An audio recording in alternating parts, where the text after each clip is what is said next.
Shalom everyone, Marcus da Costa here. Just having an afternoon or morning in the garden, outside doing work, a few bits and bobs around the house, just taking a break, and something crossed my mind, a discussion I was having with some of the brethren in one of our groups. But before I do that, let me give you an update in terms of what I'm doing in the land. Maybe you'll get some inspiration. I have probably a month or two ago, I put the broad beans in trays, and they have sprouted, and you can see there we've got them growing. Can you see? So we've got those there. We have also put them in the ground, so it will be interesting to see what comes up better this year. And last year we got quite a lot of these beans. They fed us for a while, so I was exceptionally blessed by that. What else we've put in the ground is some garlic, which is sprouting up, which you can see here. And these were just cloves that we got pretty much from the store, and then we put in the dirt, and creation has just done what creation does.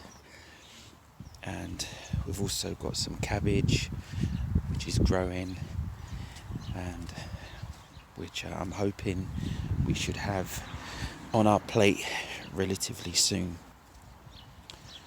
But one of the discussions that we've been having in our group, which pretty much gave me pause and something to think about, is the some discussion that essentially the UK government wants to establish a register for children who are being homeschooled. And I checked an article online, and you've got Ofsted essentially saying one of the reasons why they have done this is because they want to ensure the children are safe. They also want to ensure that the children are being educated, and obviously there's programs that they want to install into the children, like citizenship and British values. And one comment, it was about they're not exclusively receiving a religious education, and I guess the underlying base for that would be terrorism, but that brush covers the whole spectrum. Now, the scriptures and my observation is that the dragon doesn't want the inch that you are willing to give. The dragon and the thief comes to steal, kill, and to destroy. And one of the first acts we see the serpent do at the very beginning is murder, is kill. And that killing, essentially, before we get to Abel, righteous Abel, was Adam and Eve. See, I believe the dragon or the serpent was aware that if they eat, they will surely die. And he beguiled the woman who beguiled the man to eat, under the impression, under the knowledge that they would surely die. So he was a murderer, a killer, a liar, a thief from the very beginning.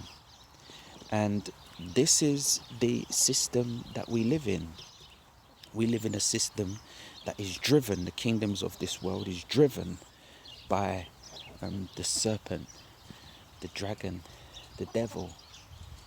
And when people make decisions that they will sacrifice their time, their energy, their effort, their money, their resources to educate their children, it is because they have an understanding that the system that is currently taken responsibility to educate children is not doing it in a way which they agree to. Now, believe it or not, that person to the beast system is dangerous. That's a dangerous person. Why? Because the continuation of the system is dependent upon the indoctrination of the next generation. If the next generation isn't indoctrinated to share the norms and values of the system that is created, then it can't continue. If you check what Parliament says and what, inverted commas, the Royal Highness will say, they recognize that the sovereignty that they have is from the people. Now this is where we can go all the way back to the creation. Father, initially, he put Adam and Eve on the earth and he says, go and subdue, exercise dominion. He didn't put Adam on the earth and say to Adam, go and subdue your wife and exercise dominion over your wife and go and conquer, go and pillage. He said, subdue the earth. But then Messiah comes along and says, the meek shall inherit the earth.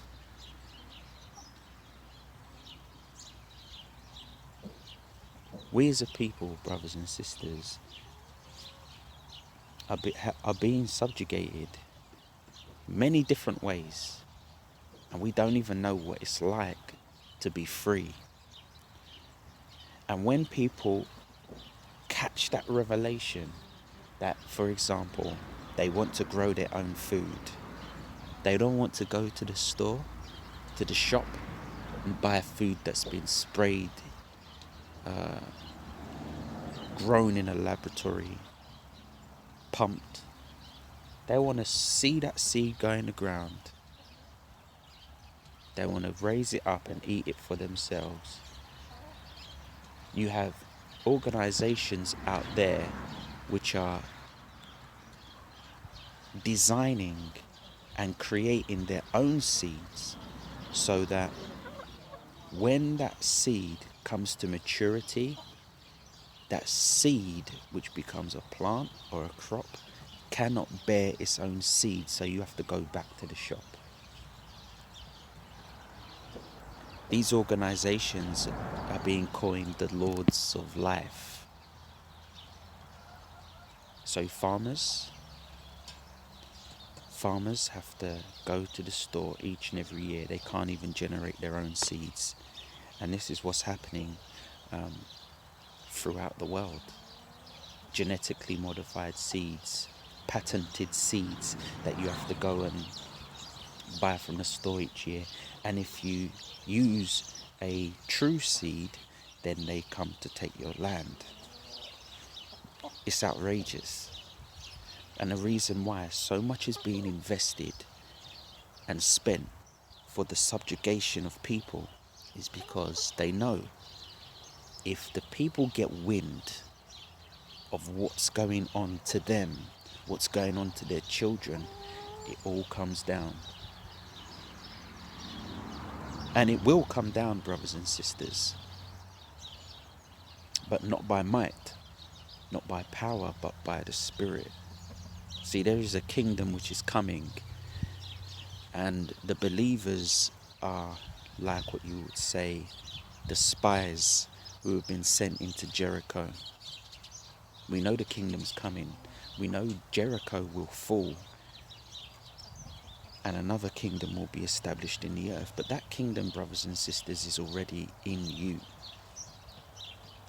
So for me, and I have to remind myself to do this, for me, I look at my fathers, I look at Abraham, Isaac and Jacob, I look at righteous Abel, I look at what they were doing, how they were living, and that's what I want to be. It's not about coveting property, it's not about coveting land, but it's about realigning myself, my family, me, with creation. As such, I've taken the decision to take myself out of the education system for my children, and I take responsibility for that myself. So I know what's going in them, and as a result, I have a good idea as to what's going to come out. I hope and pray that what I've put in comes out. So when they come to a certain age, they will be like me. They will be like their mum. They will be like Messiah Yeshua, who I aspire to be like myself. So you're going to need to make some decisions. I'm going to need to make some decisions. The decisions pretty much are you going to be forced into a lifestyle which isn't complicit to the scriptures? Are you going to allow the beast to devour you, to devour your children? Or are you going to stand for Messiah? And remember, the dragon isn't into just taking inches.